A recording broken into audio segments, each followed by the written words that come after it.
Good day, everyone, and welcome to our Pellegrini Financial First Quarter Video Call Market Update.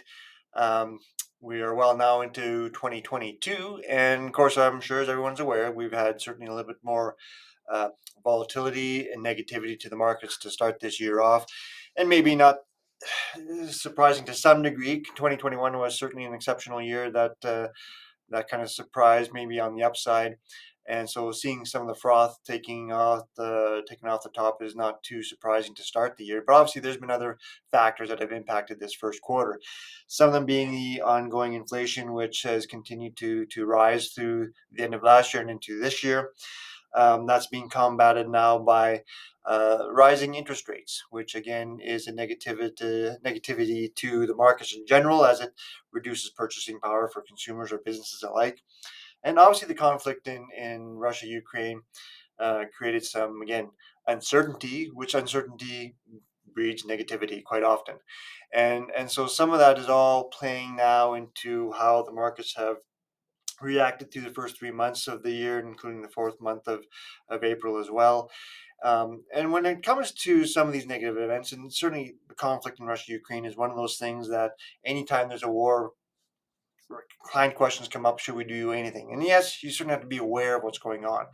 This nice little chart, though, just shows that 1 month period from when the war started in Ukraine to where it was a month later. And yes, there was some initial negativity to the S&P 500. This is the broad U.S. index. And a month later, though, the S&P was higher. Obviously, there's other factors now that have brought the market back down. But to the conflict itself, yes, markets absorb that news. And initially, yes, there's some knee-jerk reactions, but as it goes on, then the markets absorb what really has to happen in regards to allocations or investment opportunities. When we look at the markets across the board in general, and this is a chart that shows both the fixed income and equity markets in Canada, US, and globally, the Canadian market is the only one that returned positive in that first quarter. That was really supported by a strong energy sector. Actually, that'd be a higher number if we took technology out of the TSX. The fixed income space was negative just as much as the equity markets were globally. Really, rising interest rates are a big headwind to the fixed income space. And whether it was US or Europe or global markets, they all felt the impact of the different factors, inflation, interest rates, conflict in Russia, Ukraine. Interest rates in particular, now we're looking at this chart that has the central bank rate and the Federal Reserve rates. They just went through a course of 50 basis point increase, preceded by a 25 basis point increase earlier in the year. We're going to see a couple more of these raises through the year. They are now in a race to normalize. And you could argue they could have started the interest rate increases a little sooner. But to get back to that 2.5 point range that you kind of see in this chart, that is certainly the goal.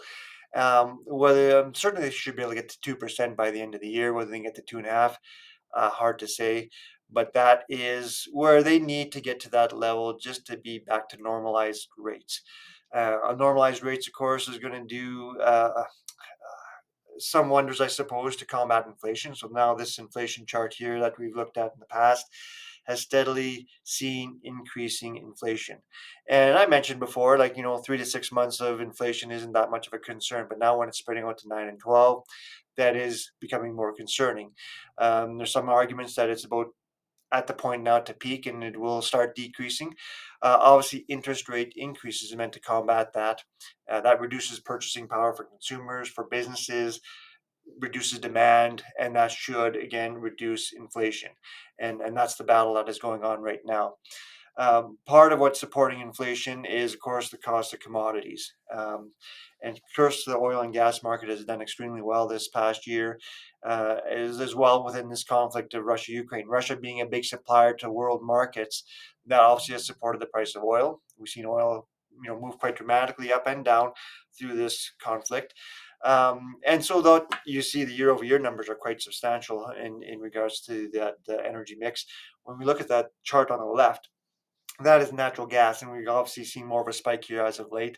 And again, as Russia and that conflict continues on, the European Union is looking at ways to disengage on that energy mix from Russia. That's easier said than done, probably, but that's also supported the price of gas. When we look at currencies, this is a Canadian US dollar. for the most part, has remained flat from the beginning of the year to now. Obviously, there's been some volatility in between.